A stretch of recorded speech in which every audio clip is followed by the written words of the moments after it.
Olá pessoal, passando aqui só para lembrar vocês que hoje é o último dia para solicitar o certificado. Ele comprova que você fez o curso e pode ser utilizado como horas complementares para a faculdade. Tem 40 horas e é um grande diferencial para ter em seu currículo. O certificado acompanha o material complementar do curso, que é um e-book exclusivo, que tem todo o conteúdo dos slides e está incrível.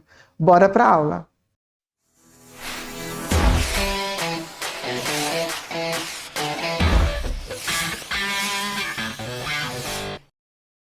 Olá pessoal, vamos para a próxima aula dessa série Psicanálise e Educação.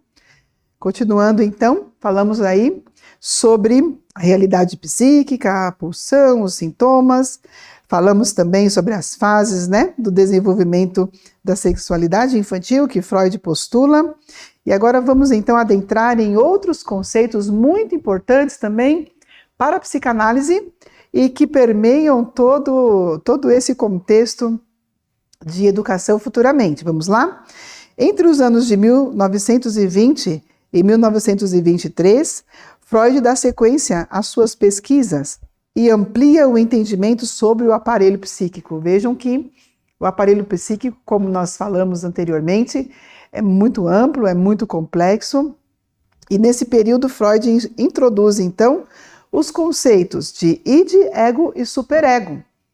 Id, ego e superego.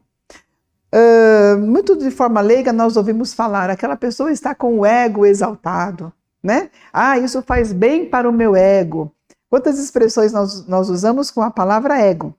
Mas não podemos desconsiderar que nós temos o id e temos o superego também.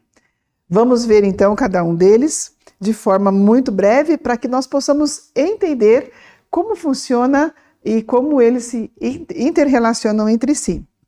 Então, o id é o local onde se localizam as pulsões da vida. O id, na verdade, é aquela parte do psiquismo humano que é completamente irracional. São as pulsões. Pulsões de vida, como nós falamos do Eros, pulsões de morte. O id é aquela parte do ser humano que faz as coisas sem pensar, que faz as coisas meio que por impulso. O id é aquele instinto que todos nós temos dentro do nosso psiquismo, é um instinto quase que totalmente animal, na verdade, Ele não tem muito raciocínio.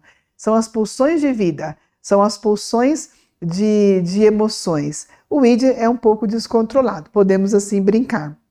Já o ego estabelece o equilíbrio entre o id e o superego. O ego é o nosso regulador. O ego é aquela parte do psiquismo humano que faz um diálogo entre o id e o superego. É no ego que estão localizados a percepção, a memória, o sentimento, o pensamento. Então ele faz uma mediação entre o id e o superego. E o que é o superego? O superego é a internalização das proibições, dos limites e autoridades. Por exemplo, vamos dar alguns exemplos aqui para que nós possamos compreender um pouquinho melhor. Sentimento de culpa, em excesso. Isso é que faz o superego. Superego é aquele que vai dizer para nós, olha, você fez isso demais. Ele é um pouco acusador, ele reprime muitas vezes algumas ações. Então vamos dar um exemplo. O id, por exemplo, você gostaria de comer muito, de comer em abundância. Você está com uma fome insuportável e você quer comer muito, você quer extravasar todos os limites. Isso é uma pulsão de vida, é uma pulsão de saciedade, é uma pulsão que você quer, na verdade, extravasar. Isso o id está em nós e ele diz, você pode comer tudo que você quiser. O ego, vai dizer assim, não, você não pode comer tudo o que você quiser. Ele vai racionalizar.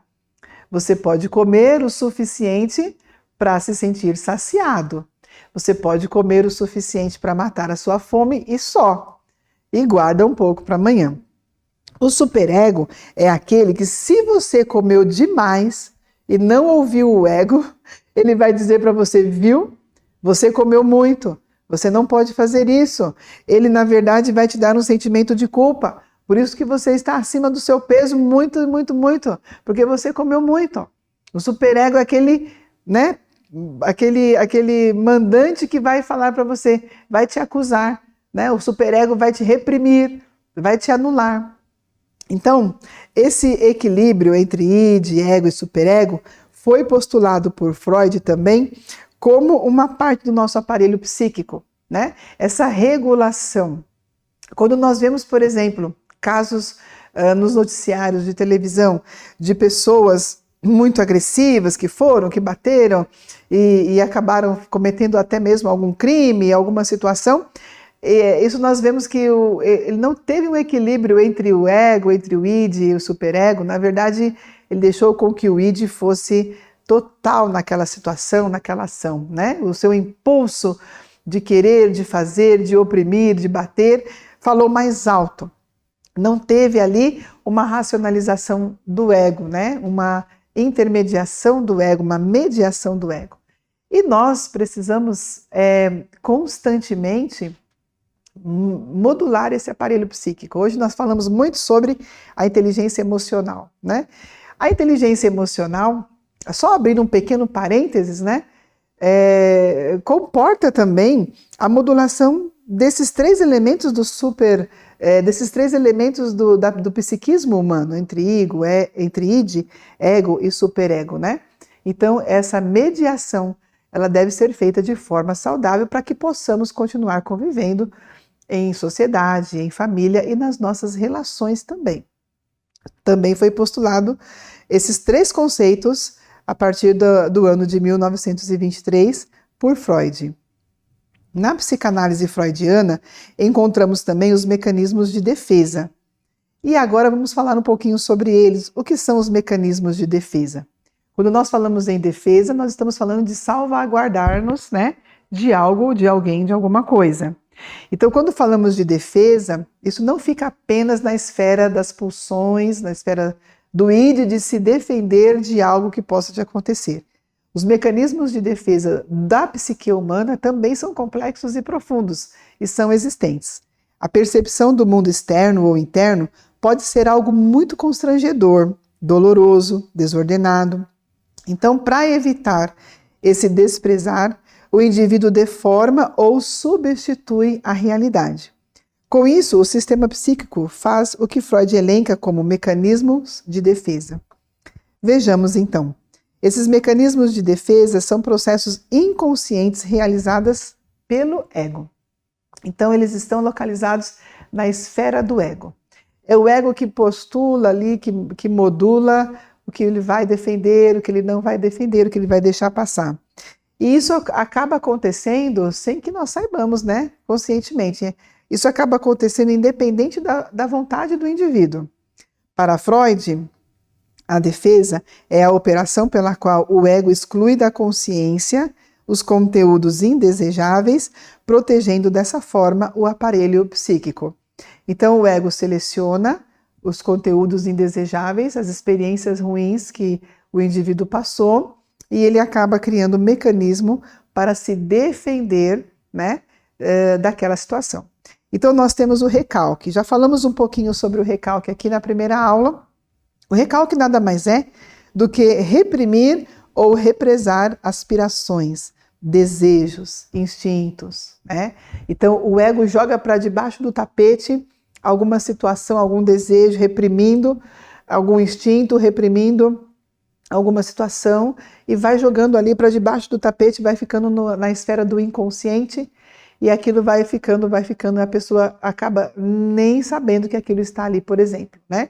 Por exemplo, quando uma criança é muito reprimida, né, em sua área de atuação, quando a criança, no ambiente escolar, mais precisamente, quando ela chega com um desenho que ela tentou fazer o melhor que ela quis, o melhor que ela conseguiu fazer, e chega para mostrar para um adulto, e aquele adulto, ele repreende aquela criança, ele reprime, ele diz que aquele desenho não está bom e que ela deveria fazer o seu melhor e tal, e tal, e tal. Ela vem com o segundo desenho, aquele desenho também não está bom, e ela acaba inconscientemente se deixando reprimir, represando aquele desejo, aquela vontade, aquela aspiração, daqui a pouco a criança nem está desenhando mais.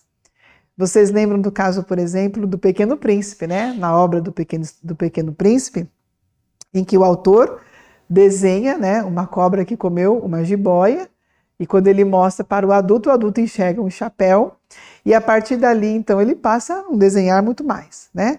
Então, da mesma forma, o recalque faz com que a gente reprima essas aspirações e essas emoções por uma forma de defesa do organismo, né?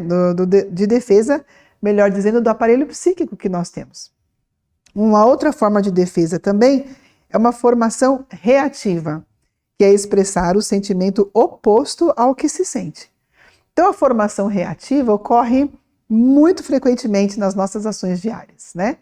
Às vezes você está triste, você está abatido, mas como uma forma de defesa você expressa um sentimento oposto. Você não está sendo transparente com aquele sentimento, mas você está reativamente se defendendo, dizendo que você está bem, que está tudo bem, que está tudo tranquilo, quando na verdade você não está. Então, expressar o sentimento oposto ao que se sente é também um mecanismo de defesa do ego para com o nosso aparelho psíquico. Isso ocorre muito porque nós vamos modular, né? Se nós não estamos bem, mas temos que ir trabalhar, nós estamos tristes naquele dia, estamos com um sentimento de tristeza, mas temos as nossas ações para seguir e para fazer, precisamos ir trabalhar, então, obviamente, o ego vai dizer, olha, você tem que estar bem para o trabalho, e aí você vai dizer que está bem, que está tudo bem, e, como diz, né, bola para frente, vamos continuar. Isso é um mecanismo de defesa, mas é também um mecanismo que livra a pessoa de muitos transtornos. Imagine você, se todos os dias que se você não estiver bem no seu psicológico, você faltar ao trabalho, né? Provavelmente não ficará em trabalho nenhum. Então, o mecanismo de defesa não pode ser visto como algo ruim. Na verdade, ele é uma defesa do nosso aparelho psíquico para que prossigamos convivendo, trabalhando numa vida normal.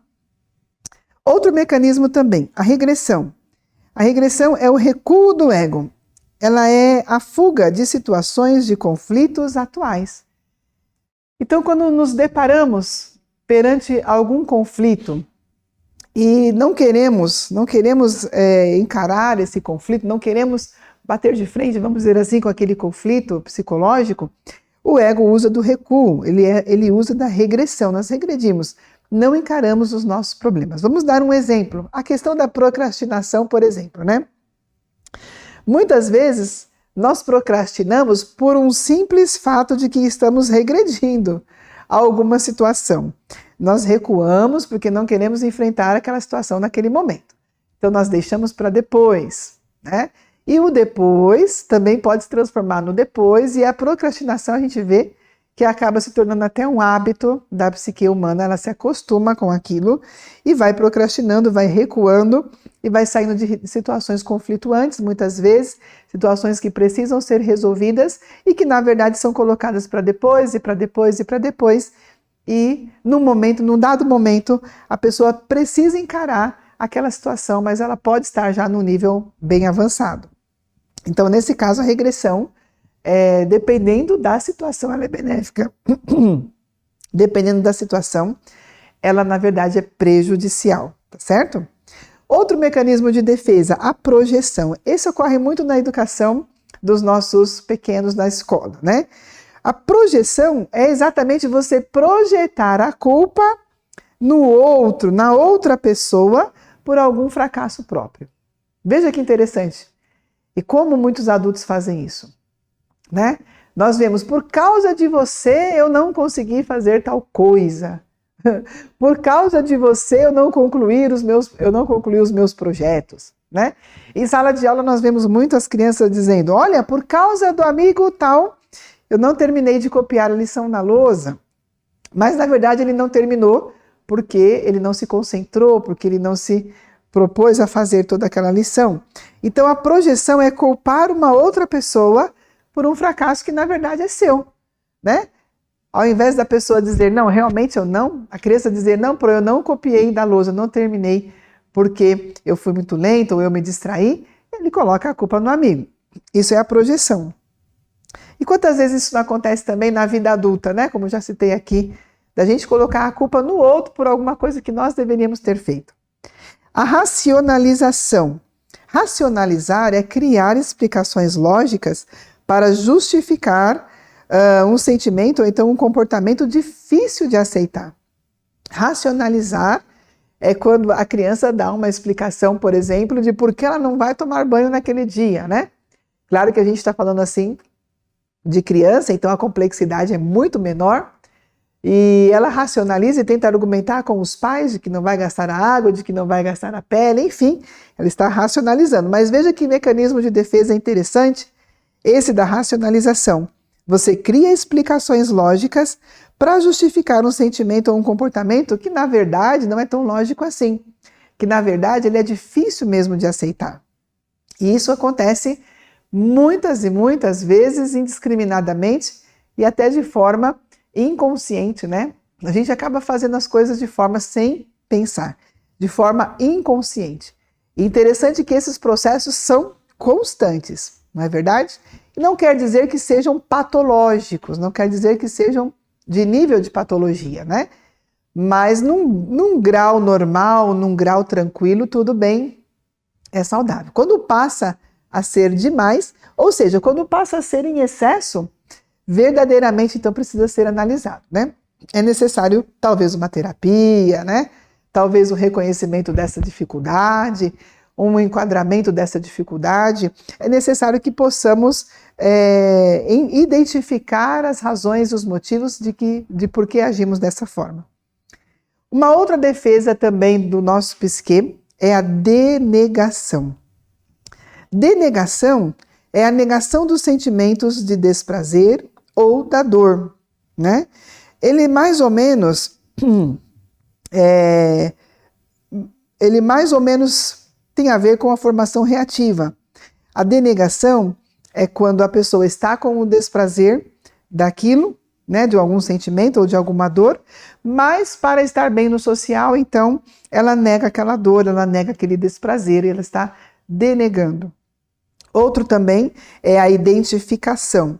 A identificação é a diminuição do fracasso ou da dúvida pela identificação com outras pessoas. Interessante isso. Nós fazemos essa identificação em todos os momentos de forma até inconsciente, né? Quando nós vemos, por exemplo, um aluno que chega e diz para nós: professor, eu não fiz a lição de casa. Ah, mas também o fulano não fez, o ciclano não fez, o Deltrano não fez. Então eu sou como eles, eu me identifico com eles, não fiz a lição, né? E também eles não fizeram, então tá tudo bem, tá tudo normal, né? Eu estou dando só um exemplo bem lúdico aqui, por exemplo, de sala de aula, mas a identificação ela é muito mais complexa, né, no nosso aparelho psíquico. Nós identificamos o nosso fracasso, ou então da nossa dúvida, porque outras pessoas também tiveram dúvida, outras pessoas também fracassaram, né? Então, nós não nos individualizamos, né? Não é porque aquele indivíduo fracassou ou aquele indivíduo tem a sua dúvida, a situação, que eu também preciso ter. Mas é uma forma de desculpa, né? Eu me identifico porque todos somos iguais, então ele não fez, eu também não fiz e está tudo certo. Então, a identificação também é um sistema de defesa do nosso ego. O isolamento, como o próprio nome diz, o isolamento é isolar sistemas de conteúdos mentais ou emocionais para se proteger da dor. Isolamento é um processo pelo qual o cérebro, né, através do nosso psiquismo, ele tira aquele pensamento ou aquela emoção e joga meio que para descanteio. E aí para quê? Para poder se proteger daquela dor, daquele pensamento traumático, daquela dor emocional, e aí ele isola sistemas de conteúdos mentais ou mesmo emocionais para se proteger da dor. Vamos dar um exemplo, né, sobre a questão do isolamento. Quando quando sofremos algum maus tratos, algumas repressões, algumas coisas do tipo, nós, por mecanismo de defesa, isolamos, né, deixamos aquilo de lado, não pensamos sobre aquilo naquele momento, para que nós não venhamos a ficar sofrendo com aquilo, né?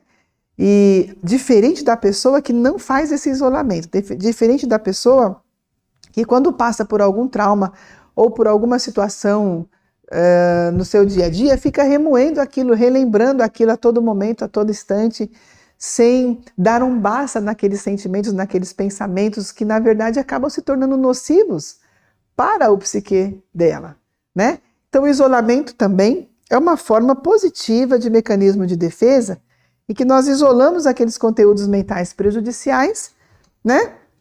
E jogamos aquilo para escanteio para nos protegermos daquela dor emocional naquele momento, tá certo? Isso não quer dizer que não deva ser tratado, isso não quer dizer que a situação não deva ser tratada, mas que por aquele momento, por aquela situação, ela foi colocada de escanteio, ela foi colocada de lado para que a gente não venha sofrer com aquela situação. Anulação retroativa. Anulação retroativa é tentar fazer com que pensamentos, palavras e gestos nunca tenham acontecido. É mais ou menos como, né, quando a pessoa imagina que algo aconteceu, mas não aconteceu. Aqui, na verdade, é o oposto. É tentar fazer com que aquilo não aconteceu, embora tenha acontecido.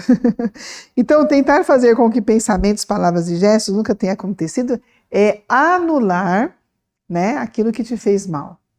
Então, se você recebeu um xingamento de alguém, o cérebro, né, o ego vai pegar aquele xingamento, vai pegar aquela situação e vai fazer uma atuação retroativa, uma anulação retroativa, melhor dizendo, vai dizer, não, isso não aconteceu, deixa para lá, é assim mesmo, né? Vamos deixar isso para lá. Ele está trabalhando uma anulação retroativa, né? Aconteceu sim, mas ele está, na verdade, deixando de lado, anulando, como se aquilo não tivesse acontecido. Isso acontece muito em casos de relações abusivas, né? De relacionamentos abusivos, né? Em que o que é ferido sempre está anulando, achando que aquilo não aconteceu, deixa para lá, mas que vai guardando tudo o que vem sofrendo durante dias, durante meses, até durante anos e décadas, inclusive. Então, quando isso acontece, nós podemos entender que já não é tão positivo assim, né? Quando isso se torna crônico. E isso acontece também no ambiente escolar, no ambiente de sala de aula. A inversão. A inversão também é um outro mecanismo de defesa que, na verdade, está para inverter os sentimentos perante um objeto de desejo. Então, a determinado objeto de desejo que não pode ser conquistado, né?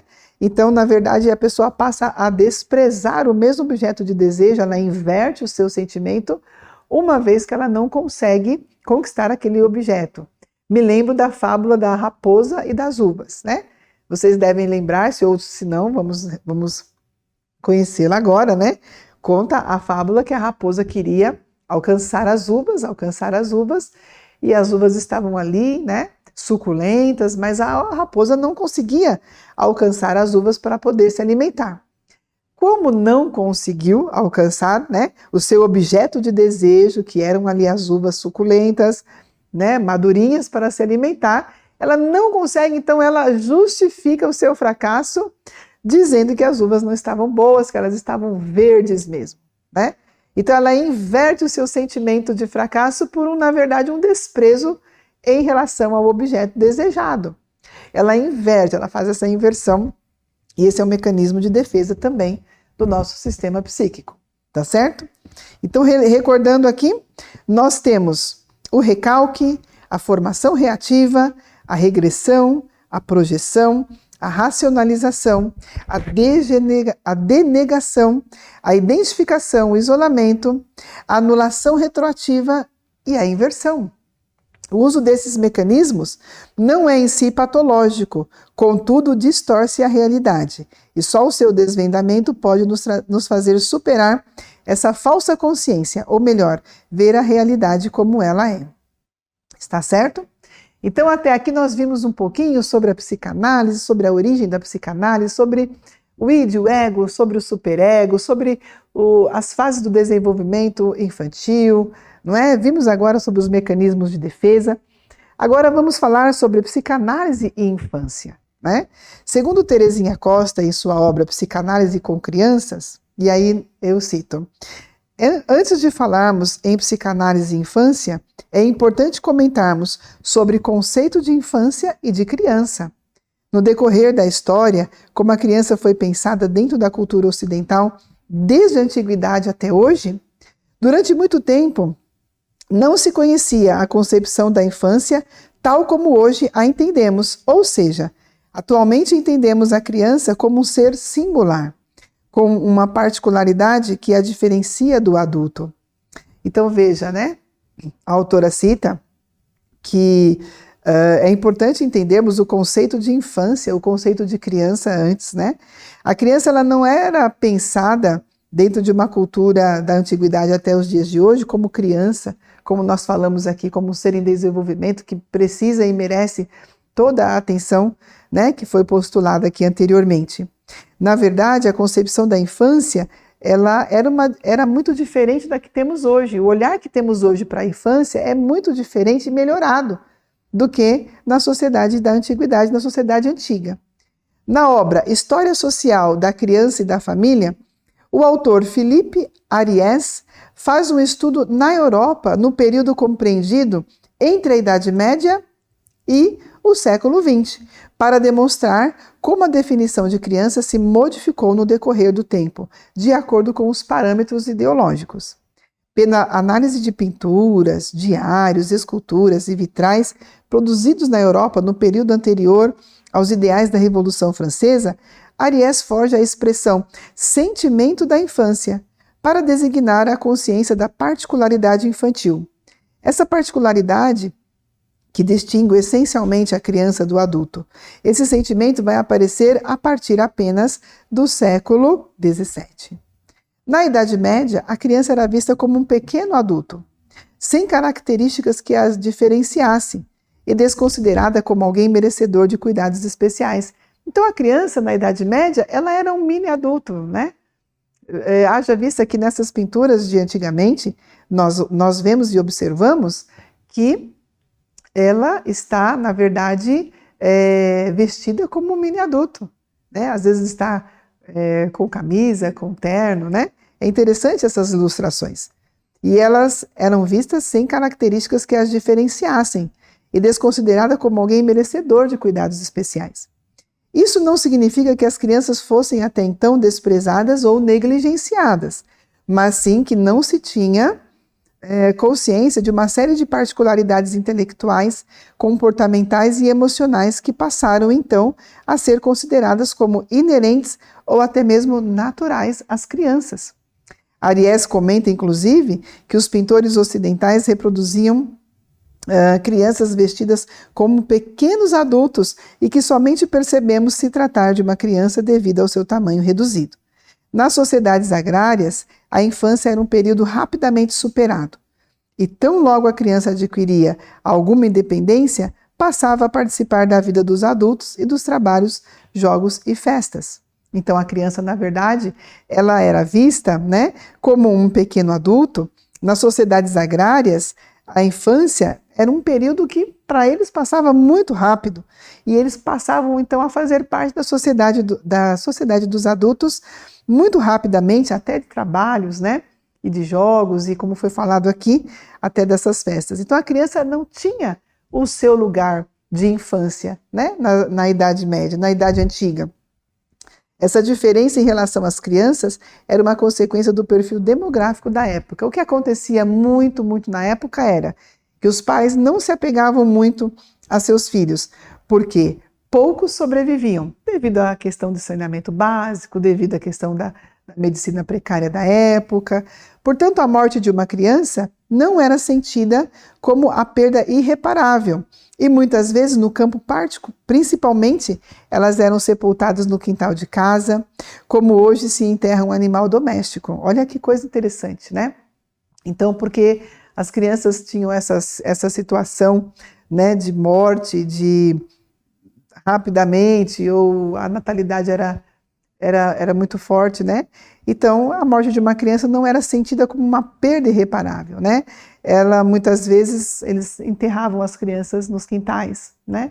E a gente via até pouco tempo atrás isso acontecendo no campo, né? Nas zonas rurais, em que as crianças eram enterradas, ou os entes queridos em caixotes ali no próprio quintal.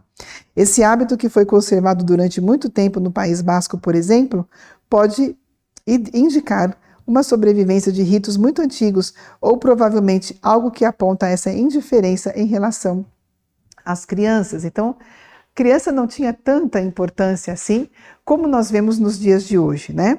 Na Idade Média, a criança relacionava-se muito mais com a comunidade do que com os próprios pais. Então, as crianças eram muito mais soltas, né, com a comunidade do que com os próprios pais. A aprendizagem e a socialização não eram realizadas pela família ou pela escola, mas por toda a comunidade. Então, tinha-se aquele conceito de que todos educavam aquela criança, de que a criança não era só da família, não, mas de que a criança era de todos. Então, ela se relacionava com a vizinhança, ela se relacionava com os pares, ela se relacionava de forma geral. Pode-se perceber que o sentimento da infância não existia para o homem medieval.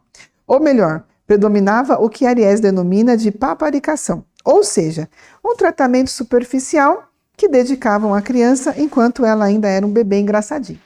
Passou a crescer, passou a andar, já não era tão paparicado assim, né? A partir da Renascença, ocorre a privatização do espaço doméstico, uma diferenciação entre o espaço público e o privado. E a família se estabelece como um grupo coeso. A criança concebida em sua particularidade passa a ser vista como o centro do grupo familiar. E a infância é considerada um período de preparação para o futuro. Então nós vemos aí que com a Renascença as coisas começam a mudar um pouquinho, né? Há uma privatização do espaço doméstico, uma diferenciação entre o espaço público e o espaço privado, né? A criança já passa a ficar um pouco mais, né, guardada ali, um pouco mais com a sua família, e ela passa a ser vista, então, como o centro do grupo familiar. E aí, então, começa-se a preparar esse indivíduo, essa criança, não como um pequeno adulto já, mas sim uma criança a ser preparada para o futuro. Segundo Ariès, o apego à infância e à sua singularidade não se exprimia mais pela distração e pela brincadeira, mas pelo interesse psicológico e preocupação moral. A partir do século XVII, estendendo-se até o século XVIII, predomina a noção de uma inocência infantil, que precisava ser preservada, e a educação tornou-se uma preocupação constante das famílias, dos homens da lei e dos educadores. No entanto, cabe ressaltar que esse sentimento moderno em relação à infância estava começando. Foram necessários ainda muitos anos para que ele se desenvolvesse. Mas aqui já era um embrião, né? Já existia aqui um embrião mostrando que a criança não era esse mini adulto, que a preocupação na sua psicologia deveria ser diferente, a preocupação em relação à moralidade também deveria ser diferente e que essa criança deveria ser preparada, né, para o futuro de forma mais adequada. Em Um Amor Conquistado, o mito do amor materno, Elizabeth Badinter assinala que no século XVII ainda considerava-se a criança como um estorvo para os pais. Essa posição teve origem no pensamento de Santo Agostinho, para o qual a infância não tem nenhum valor e é o indício da corrupção dos adultos. A infância é uma época em que predomina a maldade da criança antes de qualquer adestramento educativo e moral. Nesse sentido, cabe aos pais adotarem uma atitude rigorosa com eles. Esse pensamento reinou durante muito tempo na história da pedagogia e foi responsável por uma atmosfera de frieza na família, e os pais, instruídos pelos pedagogos, passaram a adotar uma educação rígida em relação aos filhos para livrá-los de suas malignidades naturais, né? Então essa rigidez na educação das crianças, né, vem desse pensamento, né, de que a criança, ou melhor dizendo, a infância é uma época em que predomina a maldade da criança. Então, quando você está educando uma criança, você deve adestrá-la, você deve corrigi-la de forma severa, de forma rígida, tá certo? Esse pensamento permeou a pedagogia também durante muito tempo, de que total rigidez era que realmente educava. Hoje nós sabemos que realmente já não é mais assim, não é verdade? Porque até tanta rigidez acaba reprimindo o livre pensar e a livre imaginação infantil, né?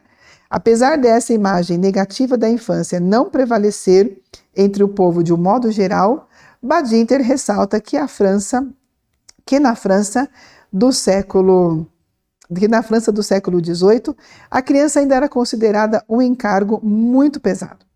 Os cuidados, a atenção e a fadiga que o recém-nascido representava no lar desagradavam aos pais. Portanto, generalizou-se o hábito de contratar amas de leite para amamentar os filhos. Então veja que, né, a fadiga que o recém-nascido dava, que ele representava no lar, acabava tomando o tempo, o espaço, e as amas de leite eram contratadas para isso. Lembra que eu comentei na aula anterior sobre a questão da amamentação, como isso era importante, né, para a construção do psiquismo humano, para a construção do psiquismo infantil? E aqui nós vemos então a contratação de amas de leite para amamentar essas crianças. E esse momento de cuidado da mãe para com o filho, durante muito tempo, passou a ser negado. E a ama de leite não é a mãe, mas estabelecia um afeto com uma criança que não era o seu próprio filho mesmo, certo? A escolha delas realizava-se sem nenhum critério, sendo que nas famílias com melhores condições financeiras, a criança corria menos risco de morte, pois as amas moravam na própria residência da família. Então veja que as amas de leite poderiam até trazer, né, alguma infecção, alguma situação que poderia levar aquela criança a adoecer. Gradativamente, esse sentimento modifica-se a partir do século XVIII, com o surgimento do discurso filosófico iluminista, que vai inspirar toda a educação até o século XX, tanto na cidade como no campo, na burguesia como no povo. Jean-Jacques Rousseau é um dos representantes desse momento. Ele irá colocar o sentimento no centro de sua visão de homem. Ao contrário de Santo Agostinho, ele acreditava na bondade natural do homem. Então Rousseau, ele dizia que a criança, né, o homem, o indivíduo, ele não é mau na sua essência, que na verdade ele se corrompe com o meio. O que corrompe a essência boa, né, a essência do homem não é o próprio homem em si, que ele não é mau desde o seu nascimento, mas que a sociedade, o meio que acaba corrompendo. Para Rousseau, não há perversidade original no coração humano. A criança nasce inocente, pura e tem maneiras de pensar e sentir que são próprias à sua idade. Ele postulava que a educação da criança visava o desenvolvimento de suas potencialidades naturais e seu afastamento dos males sociais. Então, na verdade, ele postulava exatamente que a criança aprendia com, né, os seus pares, aprendia com a sua família e com o meio, esse meio poderia deturpar, como já disse aqui, essa criança.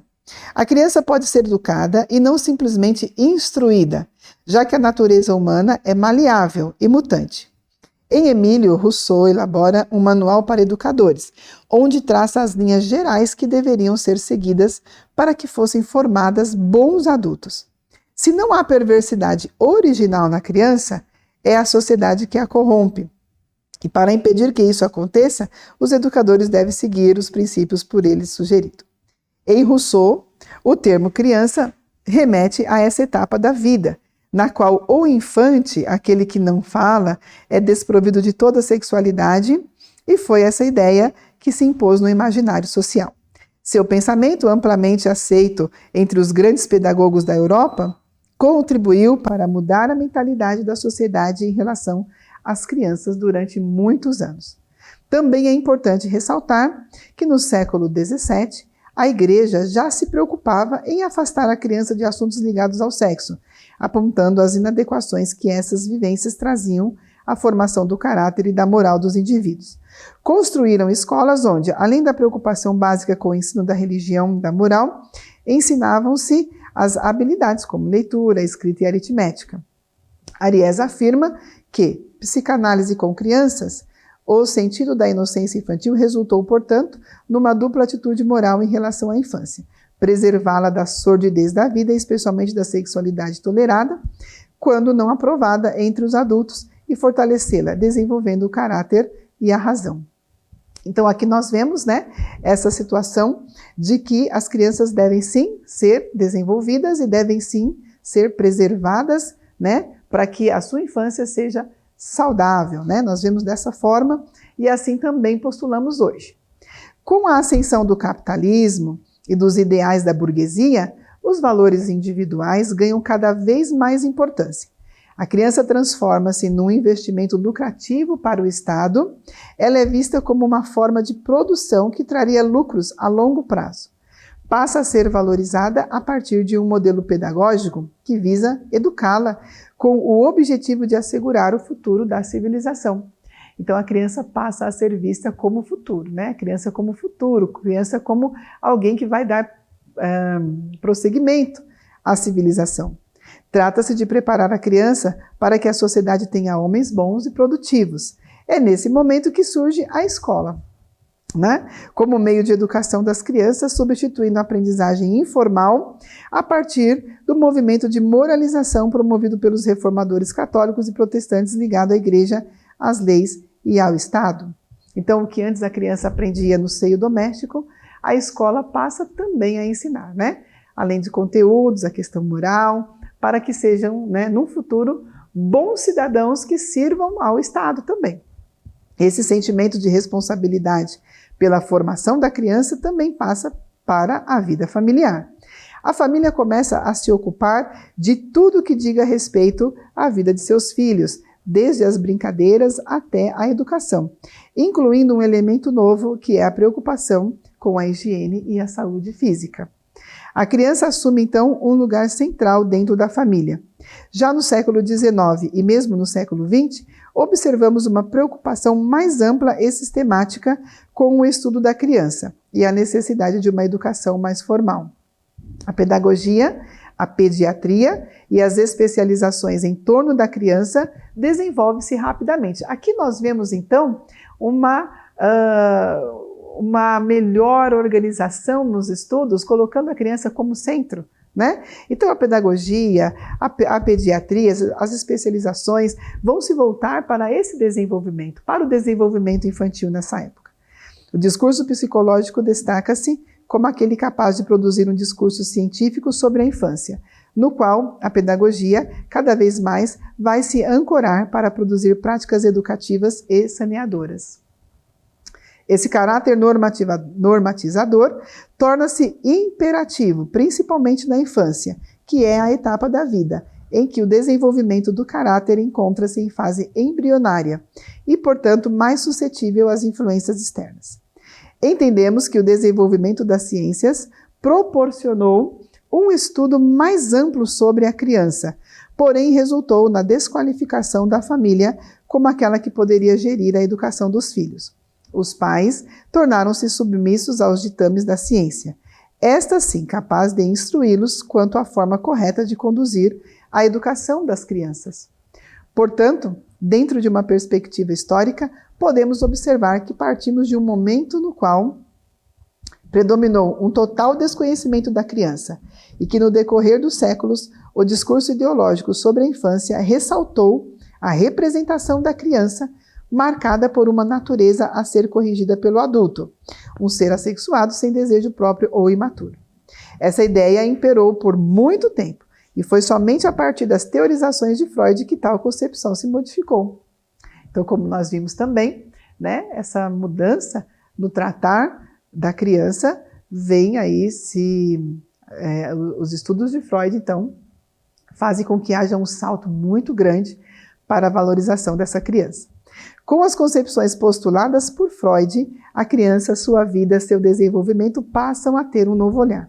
Conforme as fases do desenvolvimento já vistas anteriormente, pode-se entender melhor o funcionamento psíquico desse indivíduo em formação. A partir dessas concepções, as crianças passam a ser valorizadas e melhor vistas em sua educação.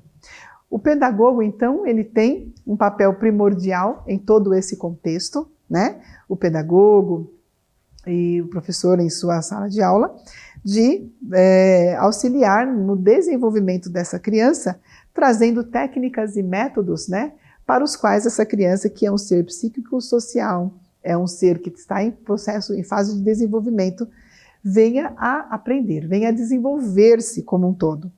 Vocês observem que nós passamos, então, né, na época da história da antiguidade, de crianças que eram vistas como mini-adultos, completamente descartadas as hipóteses de pensar sobre uma infância saudável como algo em prioridade.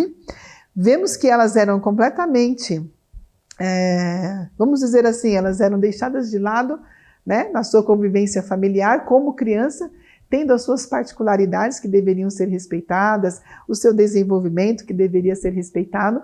Partimos então dessa fase da antiguidade para um processo de crescimento, né, em que essas crianças estariam sendo vistas de uma forma melhor, de uma forma mais adequada. Veja o salto que dá para a pedagogia, para a pediatria, para a ciência de uma forma geral. Muito interessante, né? A concepção de criança, como vem mudando, né, ao longo dos anos, com o passar das vivências, né, com o passar dos estudos. Como a concepção de criança muda, como essa concepção de criança se altera, como chegou para nós nos dias de hoje e como essas crianças serão vistas aí num futuro não tão distante, no futuro breve, né? Como essas crianças serão vistas e de que maneira o pedagogo, o professor, o educador deve lidar com essas crianças. Estão em fase de transformação, estão em fase de desenvolvimento. Tantas questões também chegam a nós como professores em sala de aula e toda essa situação sendo articulada tudo ao mesmo tempo. E dessa maneira, então, a psicanálise continua se desenvolvendo, né? Outros autores engrossam essa fila, outros estudiosos entram também para aprimorar esses conhecimentos e com certeza estaremos nos dias de hoje dando continuidade a todos esses estudos, sempre prosseguindo na ciência, na teoria da psicanálise, na pedagogia e na ciência de uma forma geral.